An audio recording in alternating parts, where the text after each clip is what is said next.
ఒక గ్రామంలో వెంకటరాము అనే మంచి మనిషి ఉండేవాడు. ఎవరికైనా సహాయం అవసరమైతే ముందు అడుగేయేవాడు. ఎవరు అప్పు అడిగినా లేదు అని చెప్పడం అతనికి నచ్చేది కాదు. ఎవరో ఒకరు ఏదైనా పని అప్పగిస్తే తన పని మానేసి ఆ పనిని పూర్తి చేసేంత మంచి మనసున్నవాడు. ఇలా ఆ గ్రామంలో అందరూ వెంకటరాముపై విశ్వాసం పెట్టడం మొదలుపెట్టారు. కాని కొందరు మాత్రం అతని మంచితనాన్ని దుర్వినియోగం చేయడం ప్రారంభించారు. అప్పు తీసుకున్నవారు తిరిగి ఇచ్చే బాధ్యత తీసుకోరు. పని అప్పగించేవారు తమ బాధ్యత తప్పించుకునేందుకు అతన్ని వినియోగించుకుంటారు. ఒకరోజు వెంకటరాము తీవ్రమైన అనారోగ్యానికి గురయ్యాడు.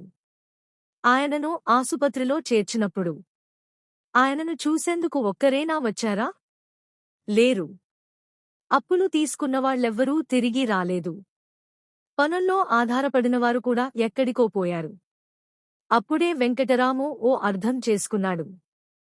మన మంచితనాన్ని అర్థం చేసుకునేవారు ఉన్నారు, కాని దాన్ని దుర్వినియోగం చేసేవారు మరింత ఎక్కువగా ఉంటారు.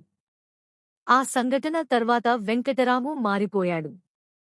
అతను ఇకపై ఎవరికైనా సహాయం చేయాలంటే అవసరం ఉన్నదా, అర్హత ఉందా అనేదాన్ని చూసి చేయడం ప్రారంభించాడు. Please subscribe my channel.